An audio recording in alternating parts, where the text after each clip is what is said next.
Hello everybody. Welcome to this panel on crypto policy and intelligence. I heard that a lot of interesting discussions have been taking place already since yesterday, and we hope to be able to contribute to them. When I was preparing a little bit for this panel, I was going through a book that was written by one of my colleagues, Edgar, already in 1999. Who did his PhD examining the issue whether law enforcement authorities could conduct computer searches and wiretap communications, and what would be the legislative options. He examined at that time built-in law enforcement authorities' access to keys, or potentially the demand of suspects to decrypt, or advising the legislature to do nothing at all.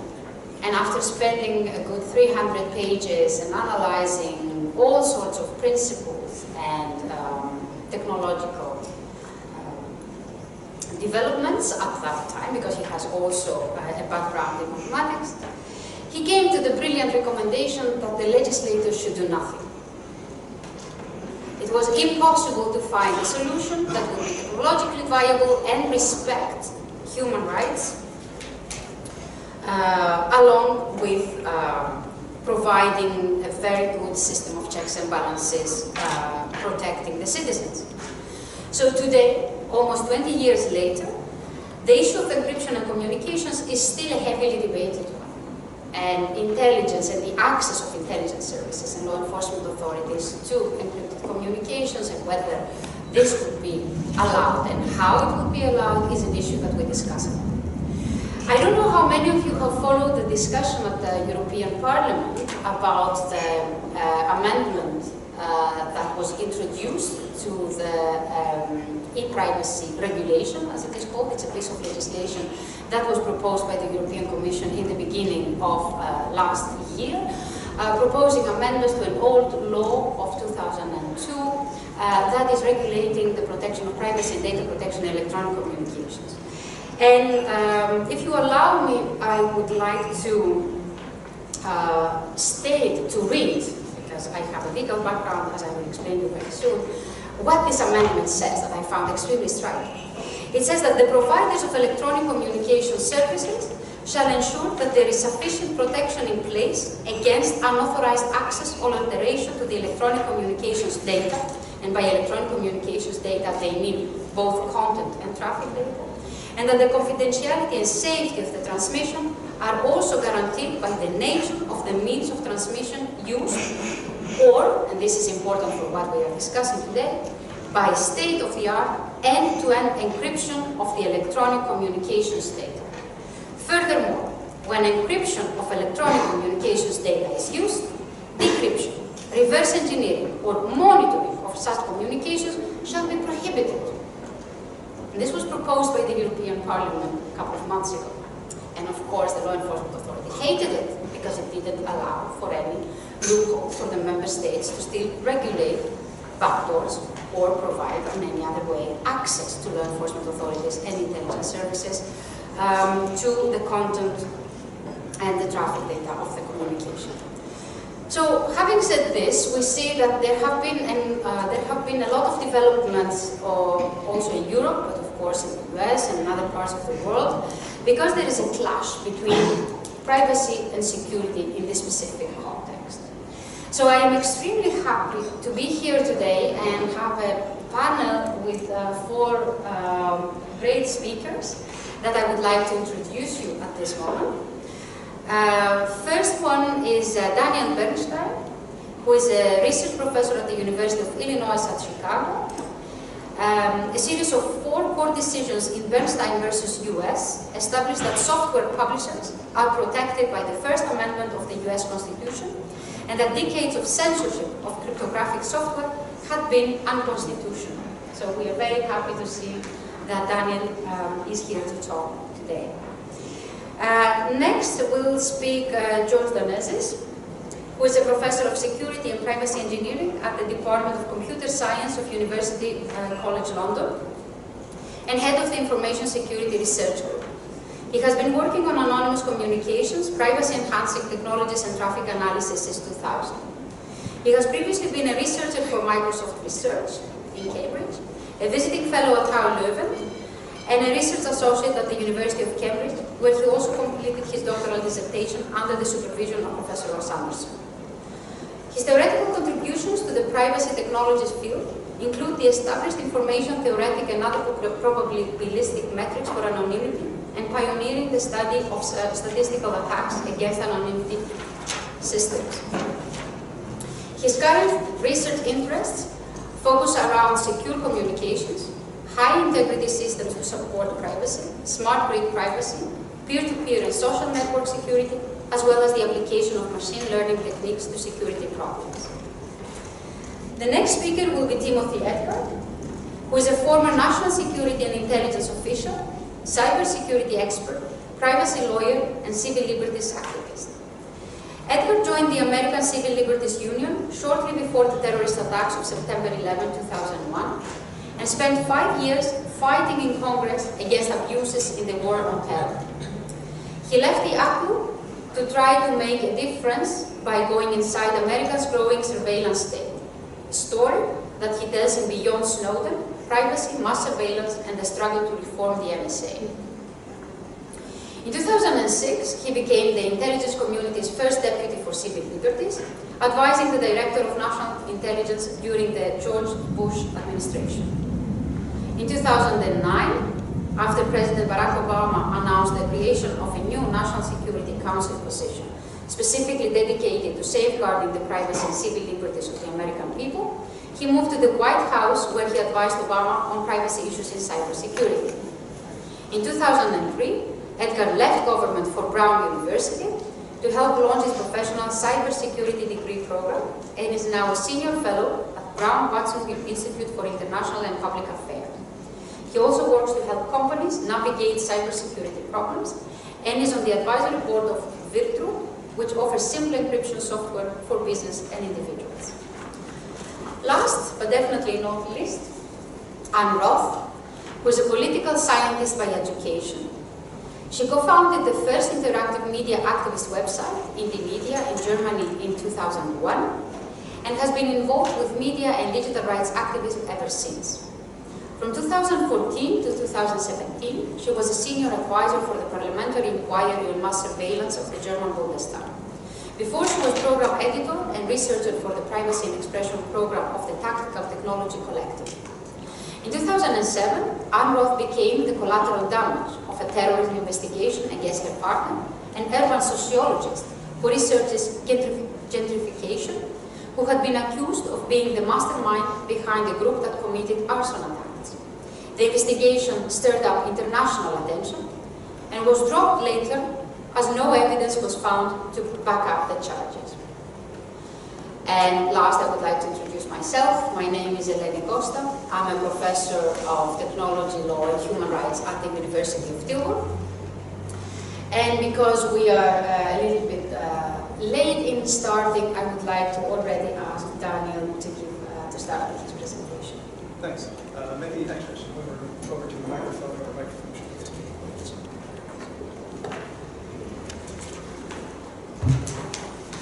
All right. We were advised, unlike the previous panel, to put together some little presentations, including some slides. I'm just going to flip up some pictures on the screen here, first of which is shown. I'm not going to say anything about the law enforcement side of this, as in the previous panel. I'm going to focus entirely on intelligence. So to give you examples of what I'm thinking of when I hear intelligence, intelligence is, for example, the Russian intelligence services who are accused of meddling with the US elections, as was mentioned before. Or another example would be Chinese intelligence, which has been repeatedly accused of engaging in industrial espionage, stealing all sorts of important information from US companies. I suppose there's similar accusations running around in Europe. Another example would be, well, US intelligence has a long history of interfering with political activism, for instance, spying on Jane Fonda, and some other people. For instance, the picture on the screen is Martin Luther King. It wasn't just the FBI which claimed it was for law enforcement reasons, it was also NSA spying on King. For me, I spend my time fighting against intelligence. So, I mean, to be totally clear, I think that what all the activities that I've been describing are really horrendous activities, and the way that I fight against this is by providing tools that people who are the subject of intelligence, the victims of intelligence, can use to protect themselves. So, I want to give some context of how I see my role in this and the legal fights that I see happening. There was something that worked for me in court many years ago, and that I noticed has not been fully exploited by people since then, and I'd like to say, main thing I want to say is what that thing is. As background, let me see if I can use the clicker here. There's lots of cases where people are publishing information of how other people can do things which other people don't like. So this is an example of a book, Home Winemaking for Dummies. This kind of book has been running around for many years. This For Dummies is maybe a modern American phenomenon, but there have been books like this for many, many years. For instance, going back 100 years, there's something called the Women's Christian Temperance Union 100 years ago. Temperance means basically no alcohol.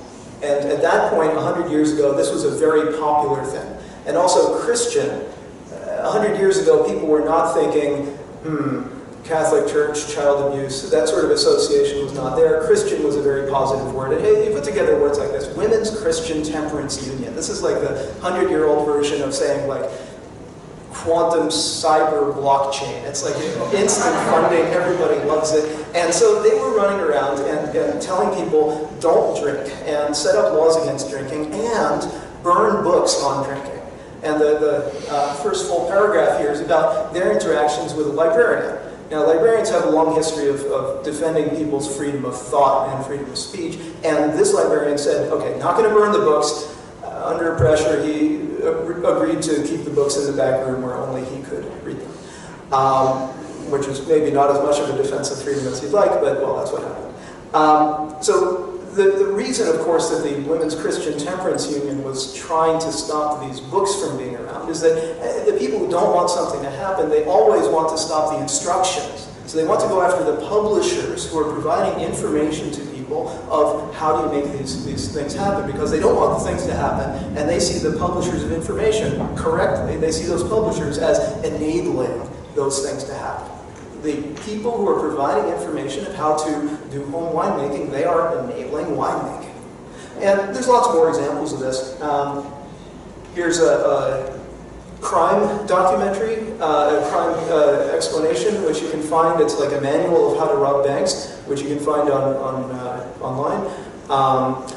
And a lot of people think that robbing banks is a bad thing, so this information should be prohibited. And if you've encountered this information and you've learned how to rob banks, then that's a bad thing. You shouldn't have this information. Or another example. So this one, I'll just let you stare at the screen and read this for a moment.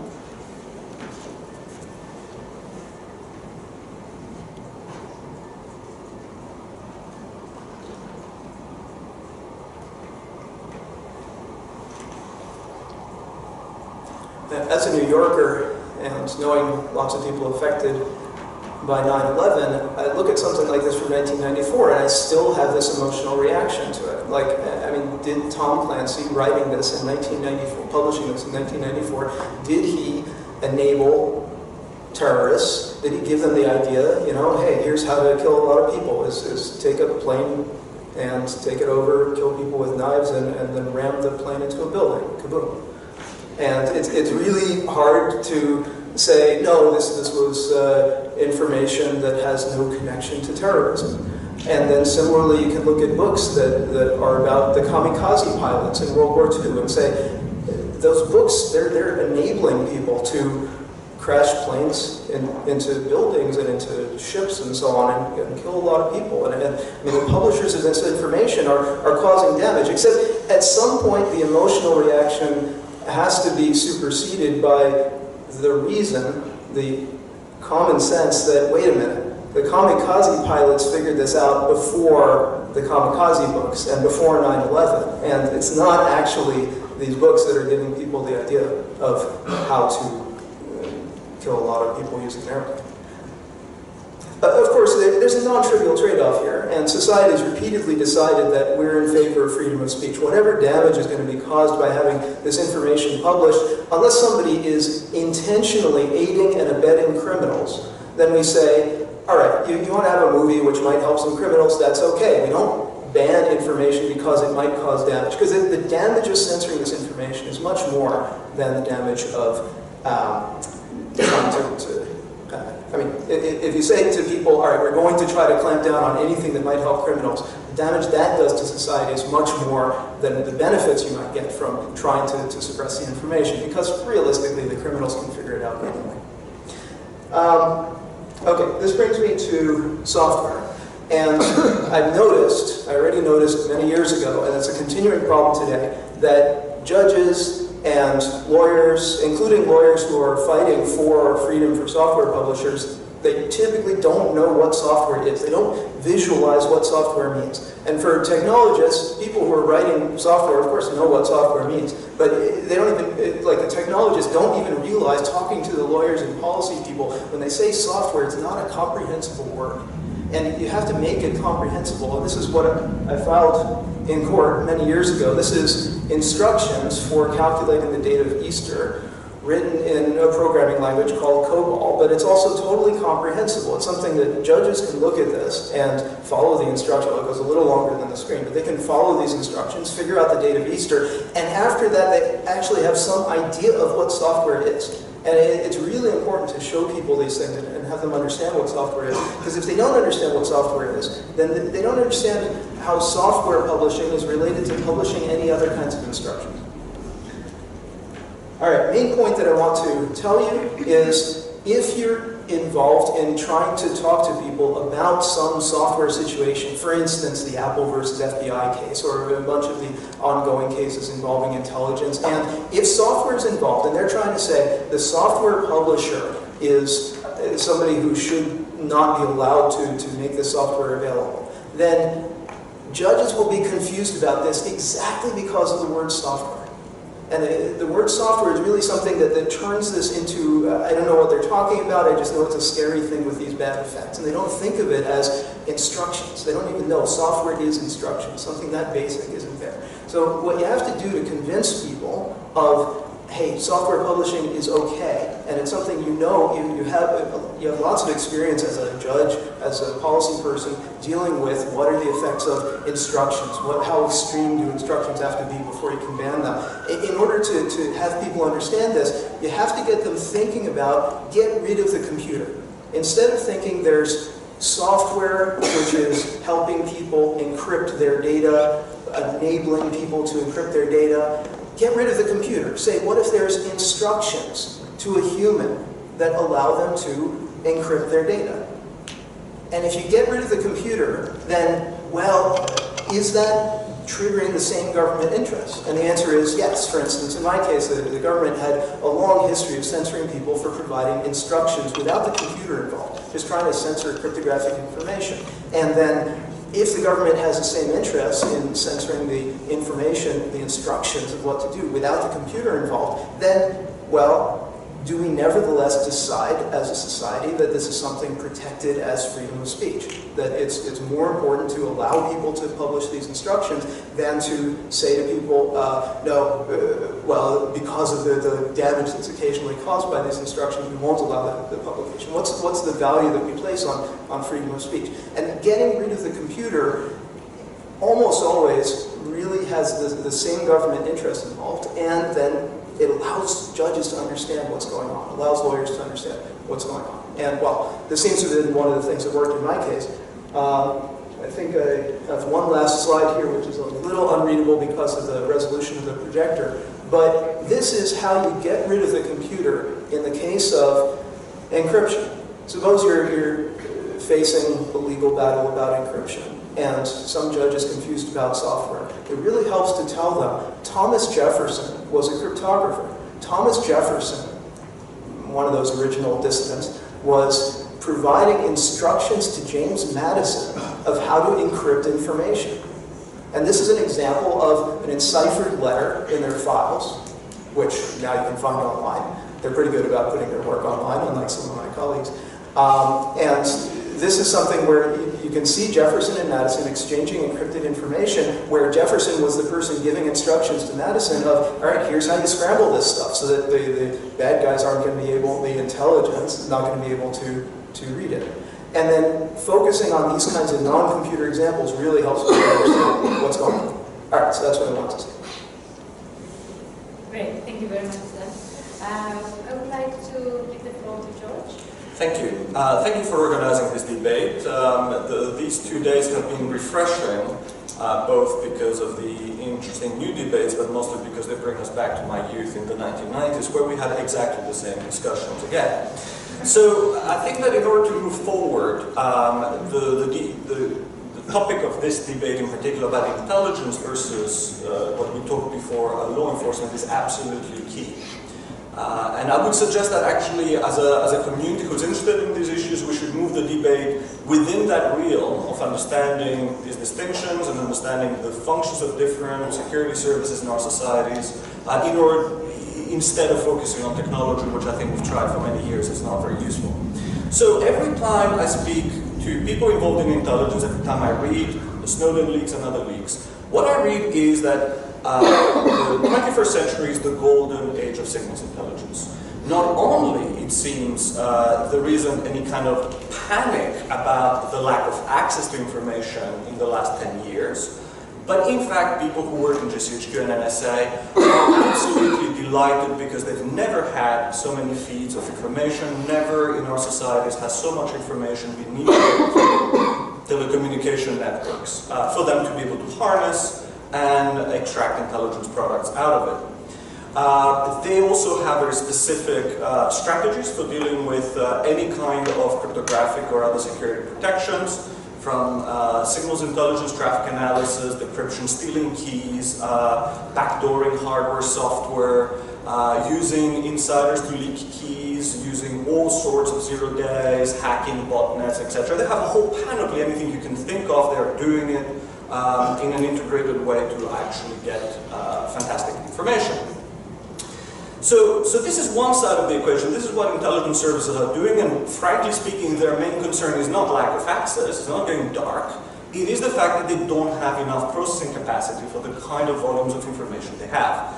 So if you read, for example, the research agenda that GCHQ provided to researchers and was leaked by Snowden, what they were saying is, please give us large enough graph databases so that we can process things fast enough. Not, please find us ways to get access to information. That was already plentiful.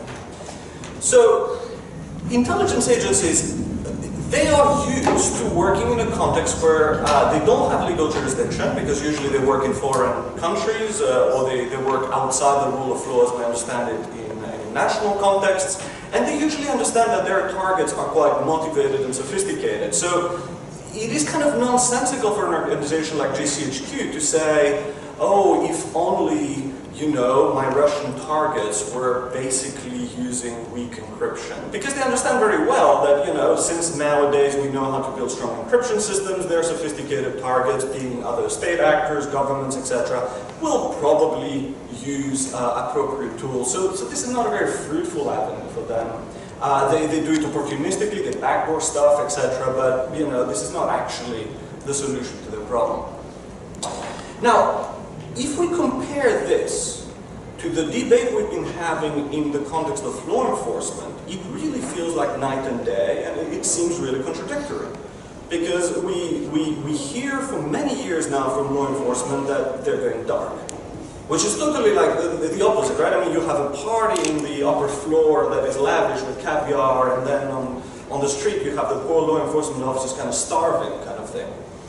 And they say life is hard, and that more and more people are using the internet, and what is this internet thing? It's all encrypted, and it's all extra-jurisdictional, it's all abroad, you have all the software manufacturers that make it harder for them to just look and find things, etc. And I would suggest that this is not a contradiction per se, this is just shining light on the structure of different kinds of security services within our societies. And this structure is really at the heart of the problem, not the existence of encryption, not the existence of the internet, that in fact provides limitless opportunities for intelligence and for probably policing, but the structure these different security services in our societies have inherited from the Victorian era, when they were established, means that they're more or less well adapted to actually doing policing or intelligence in this new scheme. And I will just take one example. So GCHQ employs 10 to 20,000 people. I'm not exactly sure about the numbers because they're not very forthcoming. As I understand, about a third to half of them are actually in a technical role. They employ hackers, they employ network engineers, they employ basically software engineers. They have published on GitHub some of the largest graph databases, which were the problems. That's the nature of their organization. On the intelligence side, they usually employ basically historians, classicists, people who can't find other jobs from top universities. So they actually, are trying to have some of the best people who for some reason or another can't find another job because they like Latin. These two sides create troubles in how they work, but basically that's how they work. The Metropolitan Police and generally the police in the UK, and I'm largely speaking about the police in the UK here because that's who I know, up to recently did not have a graduate route into recruitment. Which means that if I have a change of mind about my career and I would like to really go and help the police in the United Kingdom solve cybercrimes, etc., I would have to first spend 2 to 5 years as a uniformed officer on the beat in the streets chasing kids, doing graffiti, rather than actually going and staffing them. As I understand, things are changing, but this in itself, just as an example, really illustrates how different organizations these are and their ability to interact and actually police or do intelligence in cyberspace, the internet, whatever, as well as interact with technological challenges, including encryption. So I would really welcome a move of the debate away from talking about the difficulties the encryption poses with the police, to really discussing what is, within a democratic society that we would like to live, the kind of allocation of capacities, of resources, and of goals between the different security services. Because it seems that we have one set of security services, intelligence agencies, that are extremely well-resourced, that are extremely well capable of solving a lot of the challenges around encryption, around anonymization, etc., that have within their remit national security and foreign intelligence. And on the other side, we have another organization, namely law enforcement police at all levels, with whom we have basically given the role to do some things in cyberspace and physical space, including solve kind of serious crimes, including hideous crimes involving exploitation of children, etc., but also bulk crime, which actually is what bothers quite a lot of people, who are totally not ready for that role, they're not resourced for that role, they don't have access to what they need for that role, etc. And it is really there that the solution lies, I feel, to move forward in this debate. To what extent should the capabilities that already exist, our technologies already have weaknesses that are being exploited, to what extent those capabilities should actually be civilianized, they should actually happen within a policing context under the rule of law, and to what extent some of these capabilities have to come under the appropriate supervision regimes, etc., to be presentable as evidence, etc. I feel that this debate around encryption as a technology is not elucidating that point, and there is no solution to the problems either law enforcement, intelligence, or civil liberties people have outside the context of this question. Well, thank you very much, George. I think this will raise definitely a number of questions in the debate we're going to have. At this point, I would like to ask Timothy to give his presentation. Sure.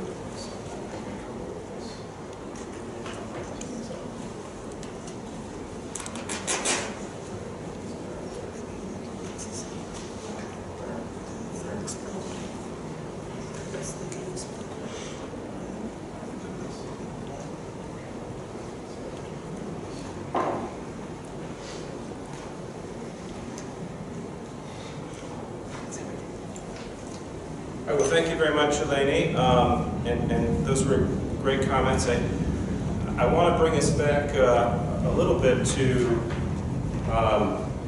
some foundational concepts in law, and to talk a little bit about what we actually mean by privacy. And this is partly based on my recent book, Beyond Snowden, so I encourage all of you to go out and buy that. So I want to talk a little bit about the definition of privacy and why I think we have two different definitions. We heard a little bit about that in the previous panel. And these are sort of the two foundational people that I'd like to talk about in terms of privacy. On the left, you see Louis Brandeis, who was the author of a seminal law review article called The Right to Privacy. And on the right, you see the famous RSA group, Ron Rivest, Adi Shamir, and Len Edelman, who invented one of the first practical and usable public key crypto systems. And they have two different definitions that roughly correspond to law versus technology. You can also talk about this in terms of East Coast code, which is how we sometimes talk about law, and West Coast code, which is how we sometimes talk about computer science. Although, to be clear, Louis Brandeis was at Harvard, and this other photo was taken at MIT, which are both on the East Coast. So, in terms of defining privacy, I'm going to talk about the US Constitution here, although there are similar concepts in international law and in European law. But famously, the US Constitution does not contain the word privacy anywhere in it. So where did we get our concept of privacy from? And it comes from an understanding of the protection against unreasonable search and seizure. And the big contribution that Louis Brandeis made, first as in his law review article and later as a Supreme Court justice, is thinking about searches not in just a physical sense, but also in a virtual sense. Now, this was the beginning of the analog era, and so the Supreme Court in 1928 confronted the new technology of tapping wires. The majority of the Supreme Court did not find that to be a search. They said, no, that's not a search because you're not physically invading somebody's home. You're just tapping a wire on the outside of their home. They have no property interest in the public street, and therefore, yes, it may be an invasion of their privacy, but that's really just something for the legislature to worry about. We're interpreting the Constitution. The Constitution has to do with searches, not privacy. And Louis Brandeis dissented, and his dissent became very famous. Later, the Supreme Court followed more the Brandeis approach, overturning this ruling, but it took them several decades. And he defined privacy as the right to be let alone. And he talked about the Fourth Amendment as essentially the way that the Constitution conferred this right to the people as against the government. And later he explained every unjustifiable intrusion by the government upon the privacy of the individual, whatever the means employed, must be deemed a violation of the Fourth Amendment. So this is his definition of privacy, and it's a very expansive one. What he's trying to do is say it's not just about physical searches of people's houses or their papers, their effects. It's also about an unjustifiable intrusion upon privacy of the individual, whatever the means employed, whether that's wiretapping, or he also says, there may be other advances of science where, and there's a really interesting part of the opinion that kind of predicts a lot of the kind of surveillance techniques we have in the 21st century. And he says this must be deemed a violation of the Fourth Amendment. Now, before I move on to the technical definition of privacy, I want to point out a kind of weakness you might see in this definition. And it's the use of the word unjustifiable. So this is a legal way of thinking about privacy. It's literally a balance. Yes, of course, the government can invade your privacy, but they have to do so in the way that the Constitution requires that a search be conducted. That's what Brandeis was saying. You need a warrant based on probable cause. You can do it, but you need to have a certain legal standard. You need to make out your case in front of a judge. The government can't just do it on its own. The police can't do it on its own without any oversight. So there's a wiggle word in that definition. Unjustifiable, unreasonable. In European or international context, we would probably use the concept of proportionality. Very similar concept. So let's look at computer science. Here we have the famous photo of Shamir, Rivest, and Edelman. And their definition is quite different. They say encryption is the standard means of rendering a communication private. This is the definition of privacy they lay out in their seminal paper, the RSA paper in 1978. And they define this as an intruder listening in on the channel cannot decipher any messages because it is not possible to derive the encryption key from the decryption key or vice versa. And the rest of the paper is essentially a complex mathematical explanation as to why their system of generating a public and a private key pair is secure, because it's not possible to derive one from the other, and therefore an intruder would not be able to listen in on the messages. So that's the definition of privacy given by three of the most famous computer scientists in history. Quite different than the definition we see from Louis Brandeis. Now, at the same time, it's also quite a bit more brittle, because the legal definition talks about unjustifiable intrusions on privacy of the individual, which is a pretty expansive concept, and we can sort of expand and contract it based on whatever it is that we think as a society should be deemed private, regardless of whether it's technically protected by anything like encryption. So we could give protection, for example, to an unsecured telephone call through the law, which you can't really do. You either have it protected or it's not in computer science. But there isn't any wiggle room, because either you have this security or you don't have this security in the computer science definition of privacy. Now I want to move on to think a little bit expansively about the going dark question. And I want to expand kind of the universe of policy options that we've discussed. And we've discussed a number of them already this morning, but I think that there is not just a policy option of you could have, require backdoors or not. That's the policy option that we mostly end up discussing. But there are a range of other policy options, so I want to go through each of those quickly right now. The first policy is essentially the backdoor question. The law could require that backdoors be built in all or some communications data or devices. That's the debate we've been mostly having right now. Now, to be clear, this is not necessarily an on-off switch either. I think that the idea of the Clipper chip and requiring key escrow is something that was debated in the 90s and was determined for a variety of reasons to be a very, very, very bad idea. And at least in the conversations I've had with law enforcement intelligence, no one is actually proposing anything like key escrow. However, you could, in theory, require that certain communications data or devices require some kind of exceptional access, and you could define that, for example, as certain companies have to do it. That would obviously not prevent all encryption without a backdoor, because people like Daniel Kahn-Gilmour can write free software, people can use that. You can't really prevent that, but you could say Apple can't offer for market a phone that doesn't have this backdoor in it. You could say that a company that's marketing a service has to require some kind of exceptional access. I'm not saying it's a good idea, I'm saying you could do that. I think even this policy is becoming increasingly less likely as an option for all of the very good reasons we've already heard as to why it's a bad idea. But it's not the only policy that law enforcement or intelligence might think of as a way of addressing the problem. Here's another policy I'd like us to think about. And that is that government has the ability to get orders to require technical assistance to break encryption. This is basically the Apple versus FBI case. And this is a different policy than the first one. I think that's the important thing I'm trying to point out here, because it only works if there's a weakness in the system that you've designed. So in the Apple versus FBI case, the reason Apple was on the hot seat is because they did have access to their own devices. They had a key that they could use to install the new software operating system.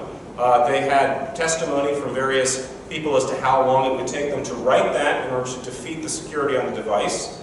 But this was not a case in which technologists had designed a system that they couldn't break into. Apple could break into their system. They were just saying they didn't want to. They didn't want to for a variety of reasons which we might agree or disagree with. But this is not actually the same as policy one. This was policy two. This was the government saying, I should be able to force a company to provide assistance to break their device, to hack into their users, if they have the ability to hack into their users. And then we can decide whether we should allow that, under what conditions, how burdensome that might be on the company. Third policy. Forget about Apple. Forget about companies. And just the government itself is going to now do the hacking on its own. And they're going to use either known or unknown vulnerabilities to exploit communications or devices in order to break into the security of those devices. That is in fact what happened in the Apple versus FBI case, because the FBI ended up dropping its case, and they said, you know, we don't need you, Apple, anymore, because we've contracted with a third party that figured out a way to break into the phone using some vulnerability that we don't know, and we're not going to tell you about. Interesting policy questions there. We've already discussed some of them. I think that they're distinct depending on whether the vulnerabilities are known or unknown. There are many known vulnerabilities that government can use to hack into devices and communications. I think those pose less problems than if the vulnerabilities are 0 days or unknowns. One thing we didn't discuss, which was a big issue in the Apple versus FBI case at the end of it, was what if the government itself doesn't actually know the vulnerability but has contracted with a third party who does, and the third party doesn't want to tell either the government, or perhaps they're okay with telling the government, but they have a contract that says don't make this available to everyone else because then we lose our competitive edge as a contractor for governments and intelligence agencies.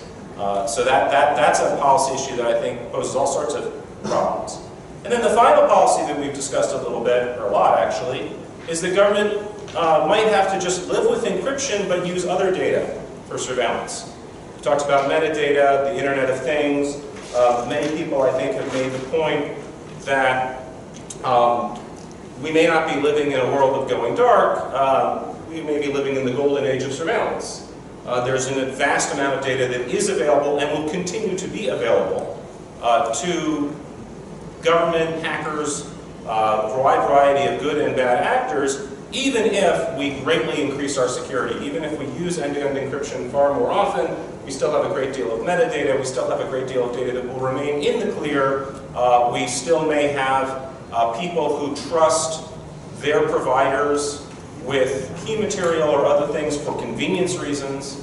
And so the idea that there's going to be a huge amount of data that's just unavailable to the government doesn't actually seem to be factually correct, although there will be some areas where the data is not available to the government. There will be many other areas in which it is. So these are all different policy choices that we have, and they each have certain pluses and minuses, certain drawbacks and advantages.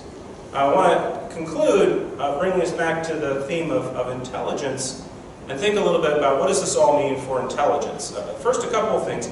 Intelligence agencies think about this issue quite differently than law enforcement agencies. One of the reasons they think of it quite differently is that they don't have the same expectation that they're going to be able to get access to data just because they have a warrant. They don't typically. They use warrants sometimes, but typically they're not using warrants. Typically they're using intelligence and espionage overseas in circumstances in which they don't expect that they're going to get cooperation from whoever they're dealing with unless they have voluntary cooperation. And they also have much more available technical expertise if you're talking about sophisticated agencies like the NSA or GCHQ or others. So you notice you don't see representatives of those agencies typically coming to panels like this to explain why it's a disaster that everybody's using encryption. Instead, they kind of stay off in the shadows and they let the FBI or the other law enforcement agencies fight that fight while they figure out how they can get around encryption and exploit 0 days and do all the other stuff that they are typically used to doing. So they've had a lot of experience dealing with encryption and security and trying to break it and undermine it. In many countries, including the US and UK and others, these intelligence agencies also have a dual mission of protecting military or government systems against other intelligence agencies, and so they often have a lot of expertise in communication security. The NSA has an entire directorate devoted to information assurance. So they understand, I think, at a much more technical level and a much deeper level, the dangers of weakening encryption than the law enforcement community does. There are, however, some interesting possibilities and advantages. This is the last point I'd like to make for the intelligence community when it comes to the use of encryption techniques, techniques that are available because of advanced encryption, the advances in the encryption as a science. And that has to do with, I call these technological magic. And the reason I call these that, well, it's probably too long to explain it, but essentially these are techniques that allow the government to access large amounts of data without the same privacy risks that are posed by mass surveillance and bulk collection. And they involve things like encrypted search. A colleague at Brown, Professor Seni Kamara, is a real pioneer in this area. Professor Ed Felton at Princeton University has given some great talks. He was also the chief technologist for the US government under the Obama administration. The government has studied this for many years, and my view is that it's long past time for us for the US government and other governments to consider actually deploying some of these technologies. And what do they do? Well, we've all heard about the Snowden revelations. We understand what is bulk collection, which is essentially literally indiscriminate surveillance. And the reason I say literally is that the definition of bulk collection given by presidential policy directive is collection without the use of a discriminant. So when you're collecting something without a discriminant, what are you doing? You're collecting it all. You're collecting the entire database. You're collecting whatever data is going across a channel. That is called bulk collection. Obviously contains privacy risks. You could say, okay, well, we have some privacy rules and we have oversight offices inside the intelligence agencies, and we either trust or don't trust them to work. But we all recognize that that poses serious privacy risks. Even the agencies themselves do. What if you encrypted that bulk data so it was not available to that intelligence agency? And you encrypted the search techniques so that the intelligence agency doesn't have to reveal all of its targets and secrets when it analyzes that data. And you have guarantees that it's only allowed to get certain kinds of data in certain ways that are mathematically engineered. That is available under a form of technology called encrypted search. There has been real advances in that technology over the past few years, many of it funded by the government. Some important advances in 2014 and others to make it available at these large scales that it needs to be available to function, to serve as a functional equivalent to bulk collection. The reason I call this technological magic is because after the Snowden revelations came out, the Obama White House asked for a study of whether these kinds of techniques could serve as an effective substitute for bulk collection. And much to my disappointment and the disappointment of many other people in the cryptographic community, that study basically poo-pooed this idea as technological magic. And my message is, actually there is technological magic, the ability to do things. I mean, this is what cryptography is all about, is the ability to do things that are quite counterintuitive, that give us capabilities to both have our intelligence and protect our privacy at the same time. Interesting and provoking statement, I would say. I would like to give the floor yeah. So I will give the floor to Anne. Thank you. I hope we'll have some time for questions. We've all been raising very interesting points. The program has been very good.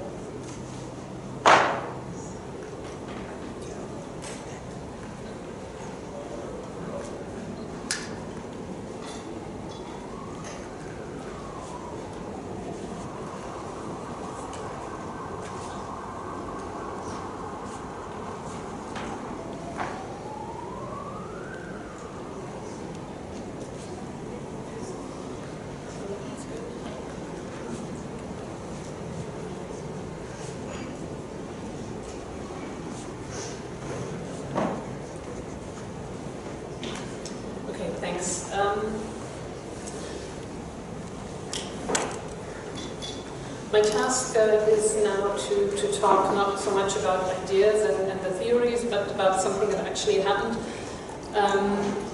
during the past 3 years, and I'm more going to talk about the aspect of parliamentary oversight with regards to crypto policy and policy making in general.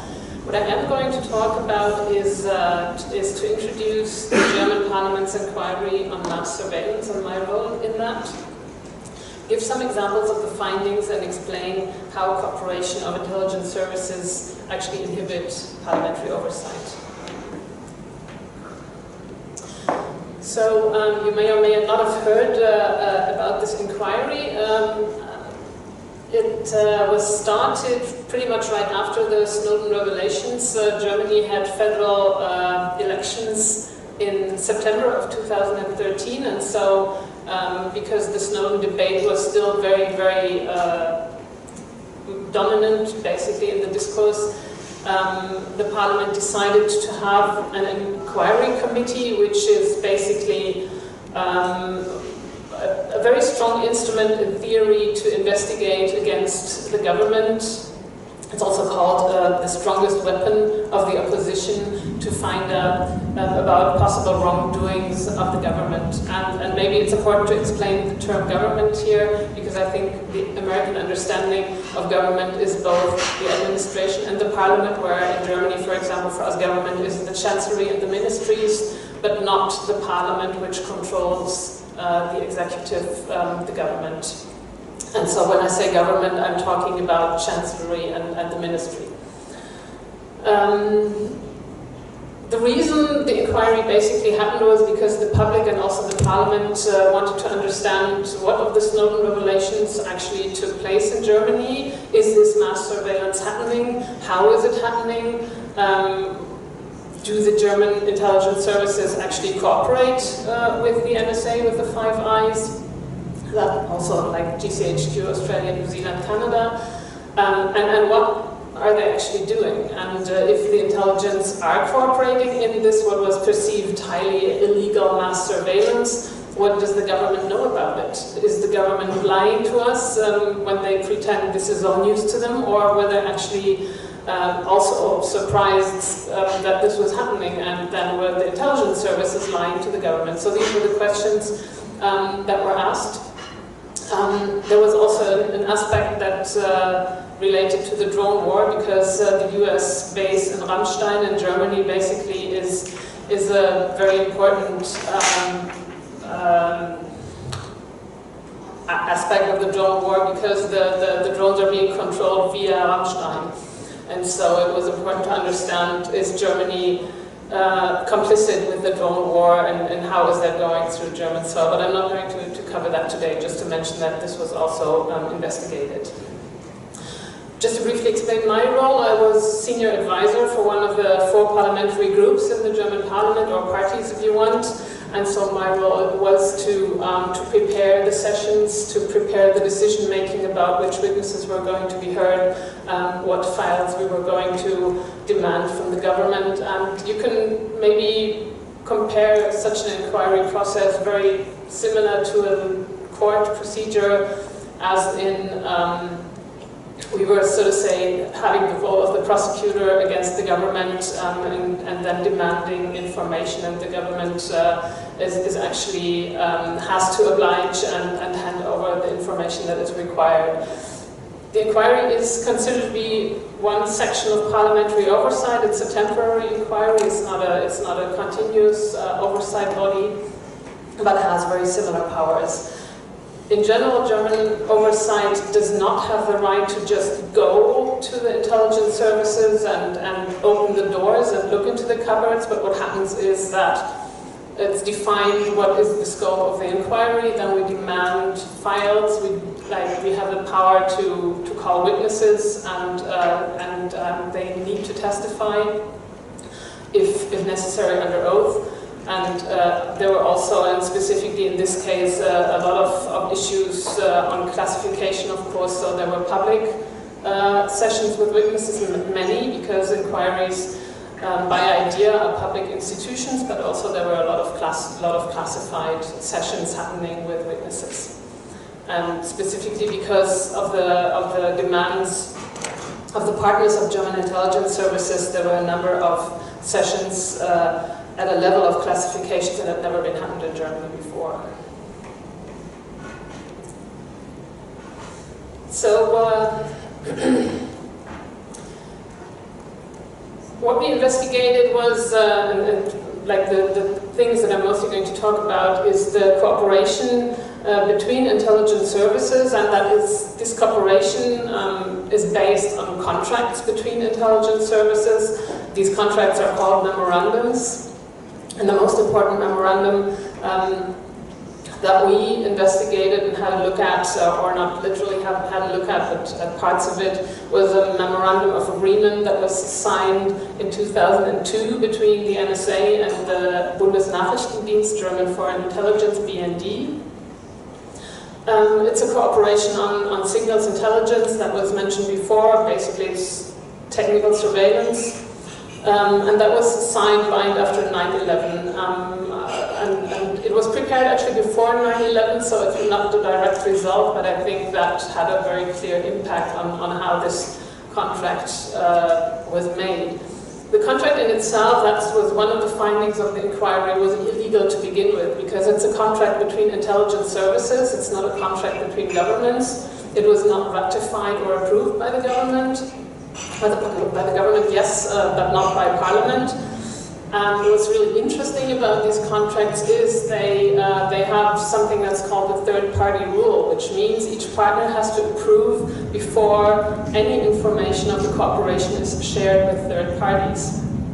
And in this, and that was the most tricky detail, that includes the idea that the German Parliament is a third party in this.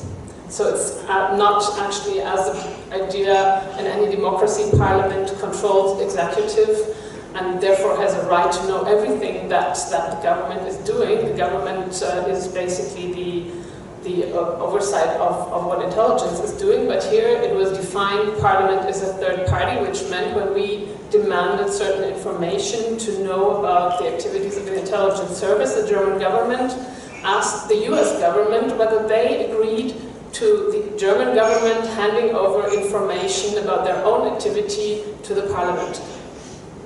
I think you can see the problem that this creates, theoretically as well as practically. Effect was that most documents actually weren't shared with the inquiry because everything had to be asked for. Even, for example, if there were protocols of meetings between German and American intelligence, and these were protocols made by German officers, they asked the US government before they gave those protocols to us.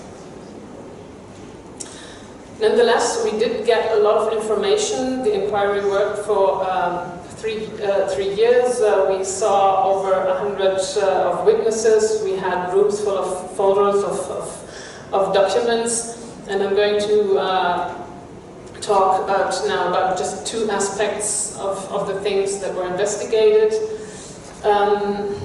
One of them is an operation that you see here. It's called the Operation Iconal. It was a joint operation between NSA and BND in the years 2004 until 2008. And basically what it is something that Snowden actually explained very well. It's a deal where the NSA provides hardware and software in exchange for intercepted data that they got from the BND. And this specific operation was interesting, especially BND is a foreign intelligence service, right? So they operate outside of Germany, but in this case, the interest was to access cables in Frankfurt, where the largest European data exchange point, called D6 or D6 as you would probably call it, is situated, where most of European connections pass by this internet exchange point. The NSA wanted access to that, and the BND provided it. And that was legally tricky because normally any activity, any intelligence activity in Germany needs to be documented and asked for approval by a specific oversight body called the G10 Commission, which is, their role is to oversee domestic intelligence, whereas foreign intelligence is overseen by a different body, but this was happening in Germany.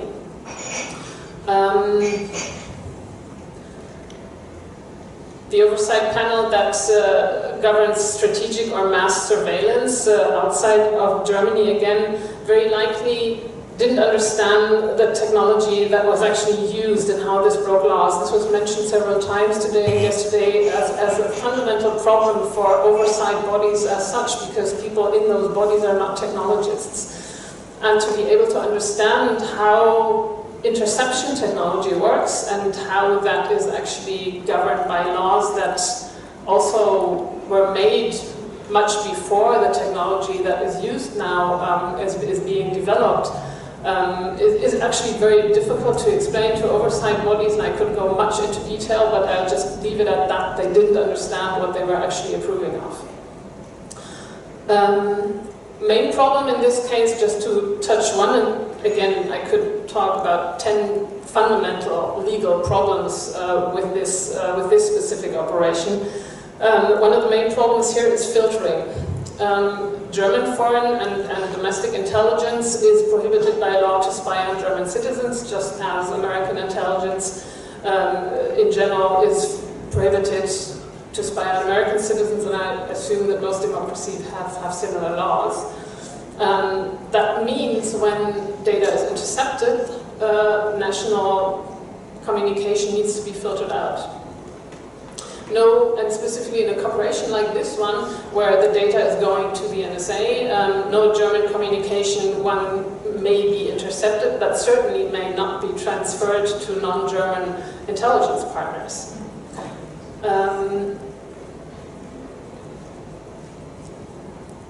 Thing is, basically, that's impossible. We had a very interesting witness who actually works for the management team of the D6, so the industry that is usually tasked with providing the access point for data interception. They need to sort of like do what the intelligence or law enforcement tell them to do to enable interception. And he explained to us that in Frankfurt at the data interception, data connection exchange point, they have now several billions of connections per day. So if you have a filter that, even if you have a filter, and that's highly unlikely, that has an accuracy of 99.9%, and the systems that are used by BND don't have that. He said that probably the best filters you can have currently are those that are used for geo-blocking for different reasons. But even those that have maybe an accuracy of something like 97, 98%, even if you have 99%, you would still have an error rate of several millions of connections per day. Talking about mass surveillance, even if that is not intended, there is so many millions of connections that that would then illegally be handed over to the NSA. That's just one problem that we were looking at. So that's one aspect. The other aspect that I just want to briefly introduce is the issue of selectors. We had several scandals waging through Germany when details of the use of selectors, of NSA selectors, were being discussed. That's basically search terms by the NSA, but also the BND has its own selectors to filter the information for what they're actually looking for. These selectors, the NSA selectors, have never been seen by any parliamentarian before the inquiry. The intelligence are using those, but they're not being shown to anyone. Again, reason third-party rule, they can't share them, they say. What we found when looking at the selectors is that in 2005, when this operation was happening, there were several 100,000 of selectors. In 2015, there were more than 15 million of selectors.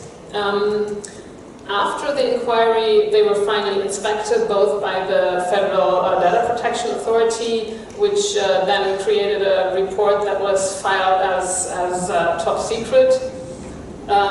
What's known about it is that they found 18 serious statutory violations, which are very serious findings for a DPA in Germany. And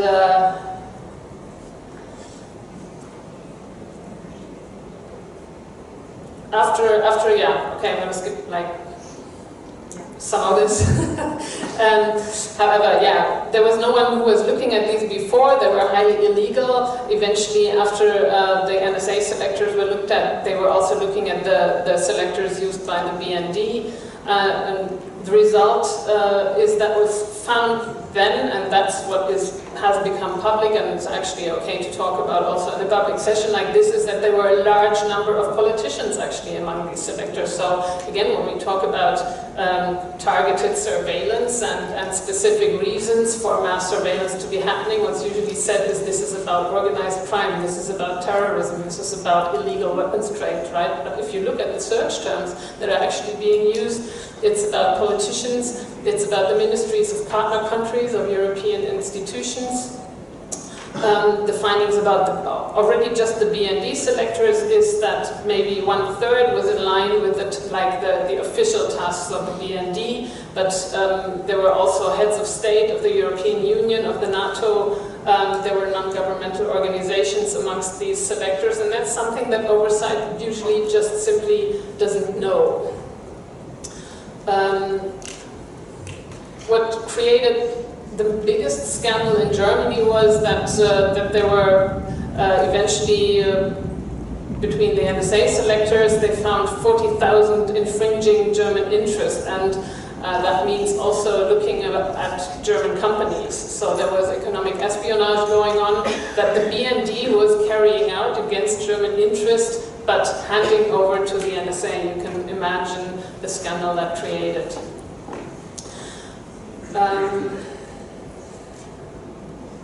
Right.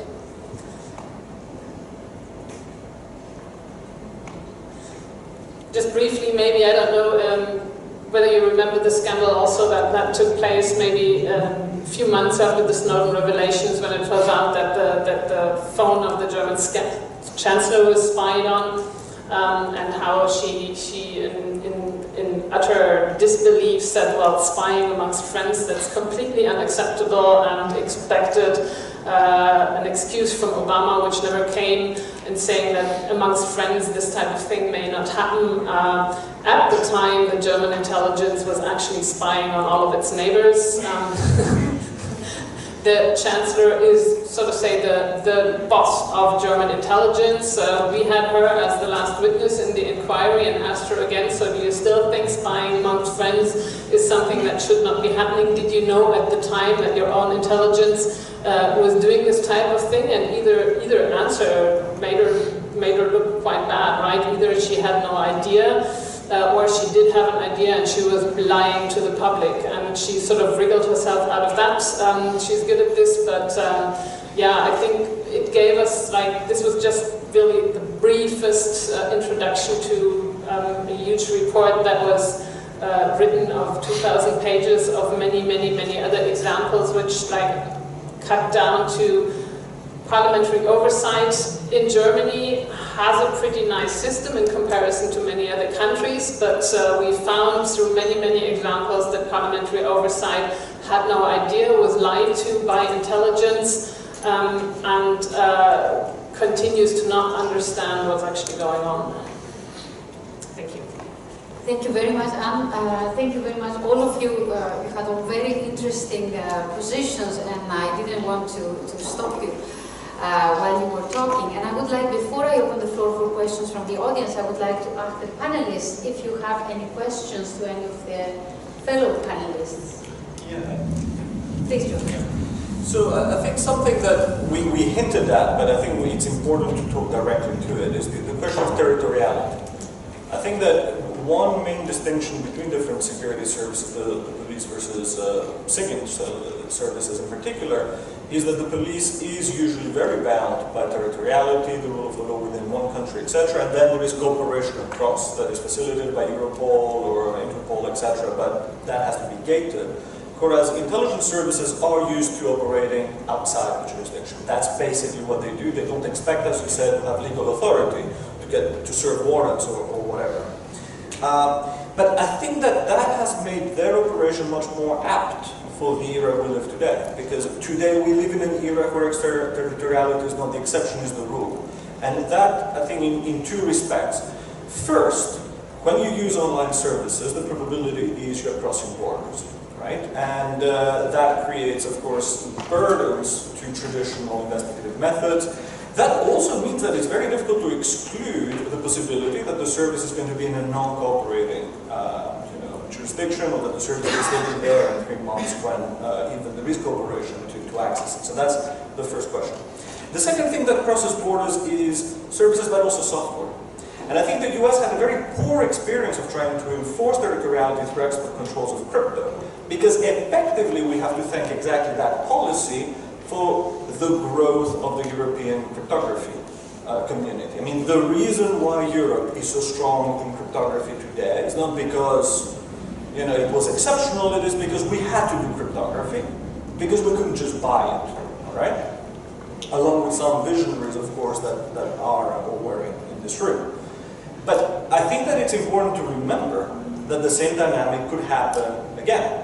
Namely, if now, let's say Europol, who are our friends in the room, say, well, okay, please, European providers of services, IM, chat, whatever, don't provide end-to-end encryption, offer us the keys under the doormats, whatever. People, from hardened criminals to whoever basically cares, will just start using products that are not territorially within the EU, within the US, whatever. Telegram, for example, is financed by a Russian entrepreneur, right? If there is a key under the doormat, it's very unlikely that it's Europol that has the key, but it's likely that it is the FSB that has the key, right? And that creates all sorts of questions and problems.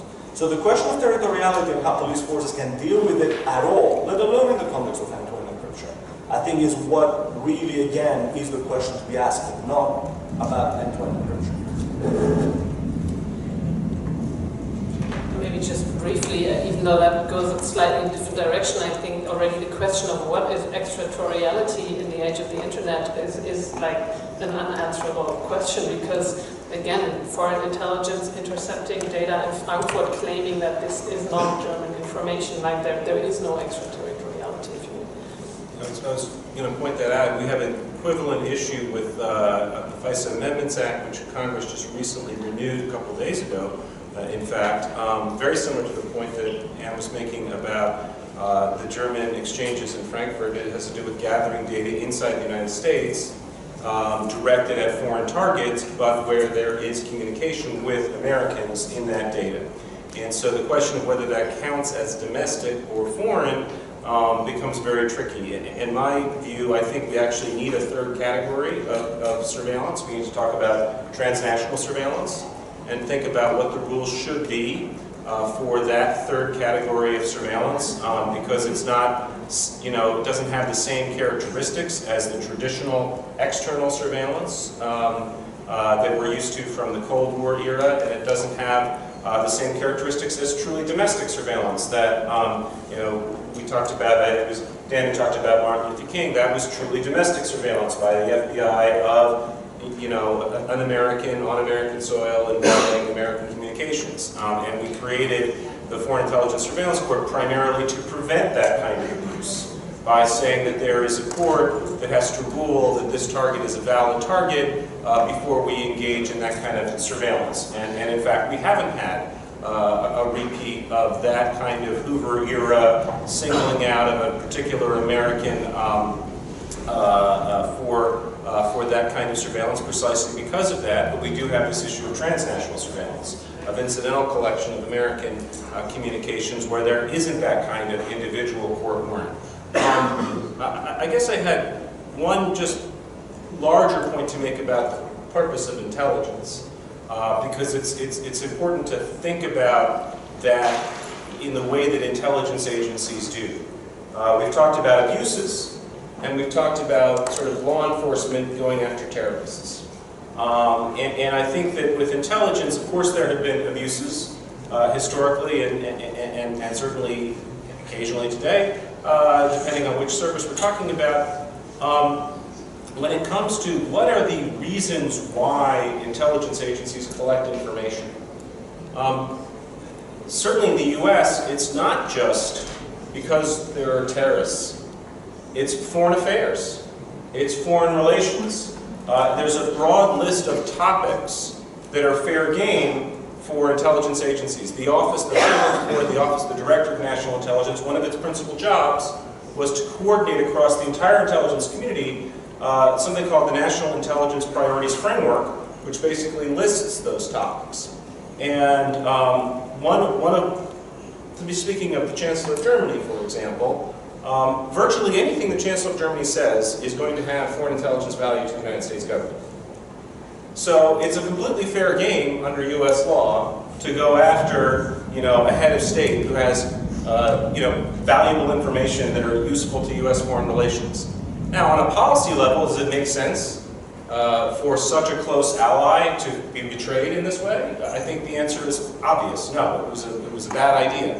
But from a legal standpoint, intelligence is broad. Intelligence is not just about protecting the public from specific security threats, although that's a big part of it. It's also about broader foreign policy objectives. And that's true not just for the United States, I think it's true for virtually every country in the world. Okay, I'll limit myself to 2 short comments in the interest of trying to get other people a chance to ask questions and make comments.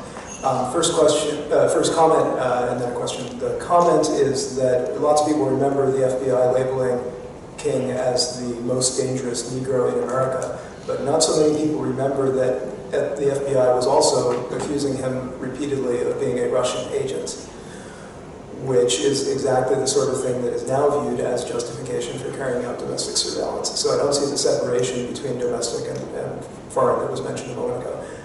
The question that I have, in the previous panel, Professor Troncoso was emphasizing the tremendous amount of information available from metadata today. And then my co-panelist was referring to the amount of metadata as something that would continue to be available into the future.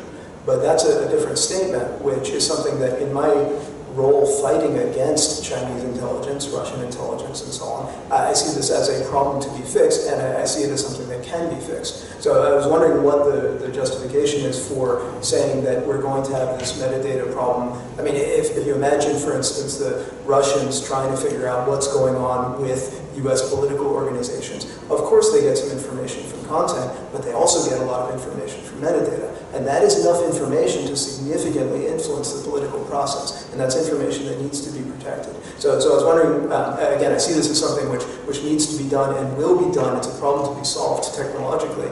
And I was wondering what the justification is for saying that this problem is going to persist, that we're going to continue to be vulnerable to Russian intelligence in this way, assuming that the Russians did. Should I respond to that? I mentioned also.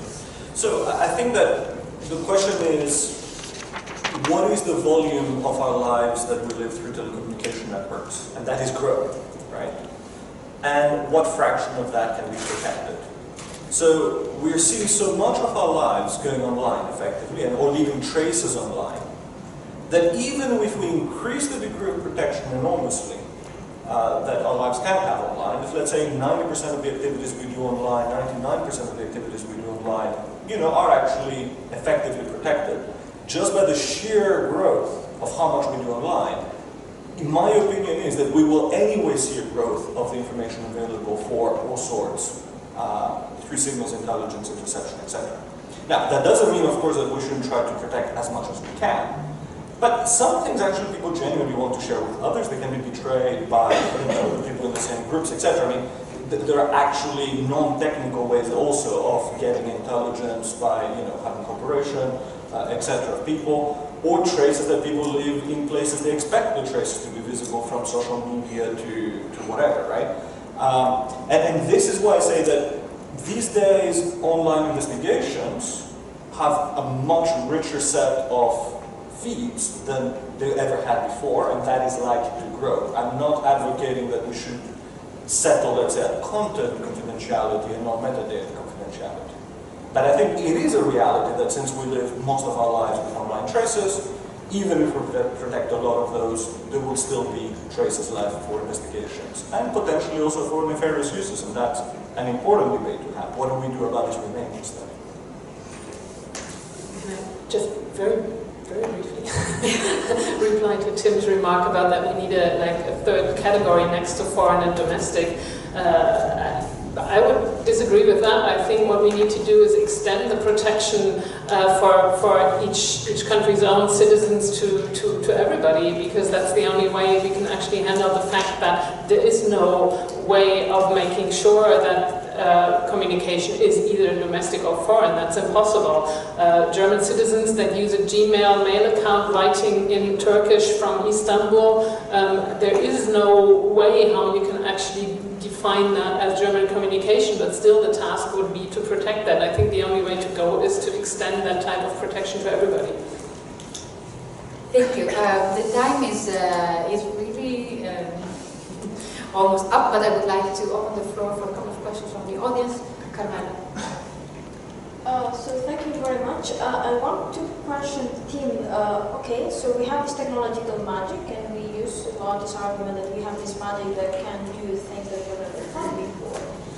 But my feeling when we talk about, oh, we're going to put this magic at the service of intelligence agencies to automate surveillance, is that we cannot do that, because we just now had an example of, I don't know how many million of keywords you said that were used by the NSA. So if we embed all of these keywords in our high-scale privacy-preserving search, so that they can search anything anyway, what have we gained? Are you going to collect the questions, or do you want me to answer right away? I think one by one. Okay.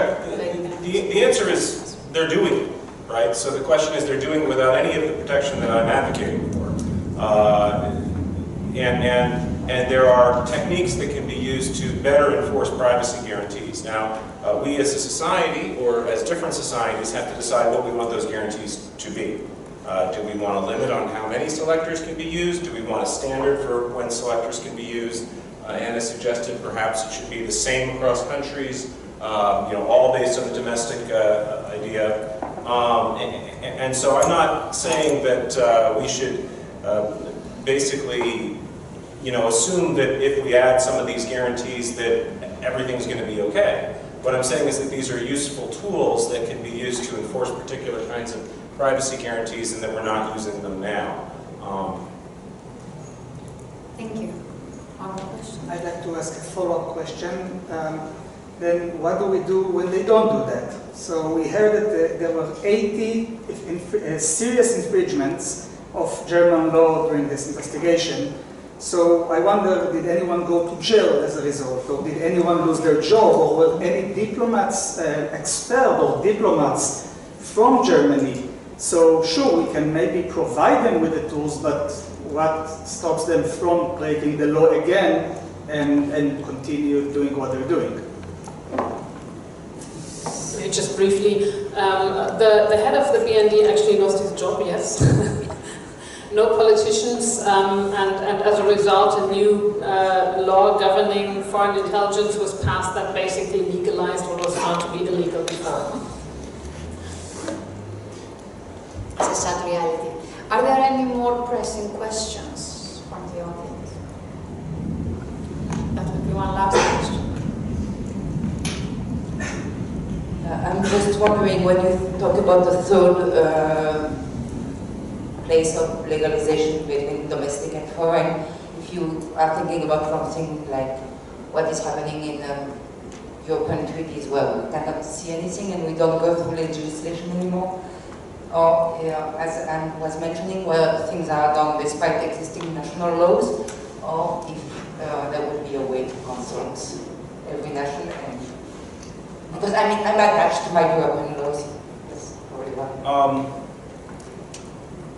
Well, I think the European context is very complex because you have this strong commitment to data protection at the EU level, but you also have a lot of very surveillance-friendly regimes at the national level. And of course, the Treaty of Lisbon says that national security is reserved to the nation states and not to the EU. So there's a lot of complexities there in terms of defining what is or isn't legal. And when you talk about intelligence, one of the reasons that the issue becomes particularly complex is that intelligence agencies have typically operated in many advanced democracies, in fact, at the gray area of legality. So instead of legalizing their activities and putting oversight over them, in many countries the idea is we're going to do what we have to do, we're going to keep it secret, and when the laws are drafted, they are not drafted with intelligence agencies in mind. You know, they say you can't do certain things. They don't say you can't do certain things unless you're an intelligence agency under these conditions with this oversight. So on the one hand, you can say, well, all of this is illegal, but it was very well understood among national governments that they have intelligence agencies and they're going to do what they do. And so part of the question, I think, about, for me is, you know, how do you control that kind of activity? And up until the Snowden revelations, the primary mechanism of control was to put controls on domestic surveillance. To say, okay, we understand that countries are going to spy on each other, we understand countries are going to do things that are illegal in another nation, but are illegal under their own laws, or they don't care because it's not their territory. But we are going to put controls on what those agencies do inside that country with their own citizens to protect and preserve the democratic system. And as far as external controls are concerned, very few controls. And I think that the problem with this, that this creates, is that when you have this kind of mixed transnational surveillance, it's neither really domestic nor really foreign, you can get into sort of a rat hole of, okay, if you're a critic of the intelligence community, you say it's domestic and it's illegal. If you're supporting the intelligence community, you say, oh, this is foreign surveillance, this is not about domestic. And I'm suggesting that maybe there are aspects of both domestic and foreign surveillance involved in these activities, and so maybe instead of having this constant debate over, I'd like to define all of it as domestic in order to criticize it, or I'd like to define all of it as foreign so that we don't have any oversight, we can recognize it for what it is and discuss the correct rules that should govern those activities. Thank you. I would like to thank all four speakers and the audience for being here. It has been a very, very interesting discussion. I hope you learned a lot of things. I certainly did. But I must admit I have even more questions than answers. And I hope there will be a lot of follow-up events on this. So I'd like to close the session by this and thank us.